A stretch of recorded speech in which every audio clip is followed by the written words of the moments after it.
When Latvia was heavily affected by the economic crisis in Europe, many businesses, in cooperation with dishonest administrators and judges, began to employ malicious insolvencies to avoid repaying their loans.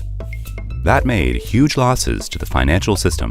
In addition, all society calculated those risks as receiving loans became harder.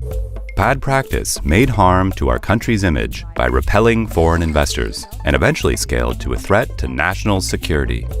Norvik Banka and later other banks asked the agency for support to include their topics in the government's and supervising institutions' agenda. Simply, banks were discreet toward their dishonest clients who used such modus operandi of financiers in their selfish interests. We decided to be radically transparent and vocal as never before to point out the consequences to all society on loaning conditions if the bad practice will continue.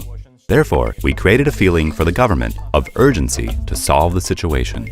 The plan was to involve representatives of establishment in a debate where it would be hard for them to avoid and provoke to act faster.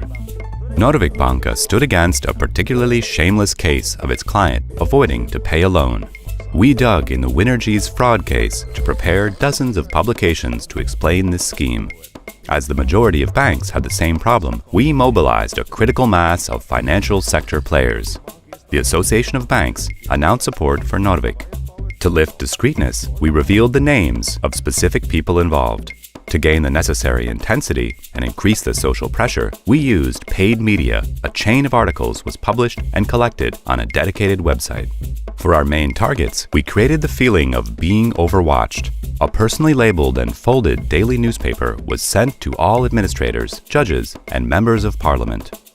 As a result, journalists began to pay more attention to the problem of insolvencies, grilled the Minister of Justice, and that pushed the government to come up with more courageous acts. The Minister of Justice watched over insolvency practitioners by starting disciplinary proceedings against dishonest administrators and judges. The opportunity to get the preferable administrator for a trial was lowered.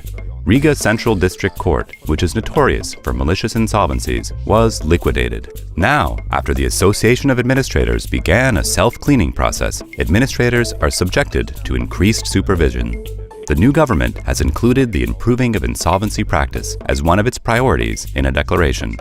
In the case of the client, we help to reach favorable settlements in their trials. But as for our country's image, the ease of doing business results confirmed that after this campaign, Latvia has made solid midterm improvements in resolving insolvency index.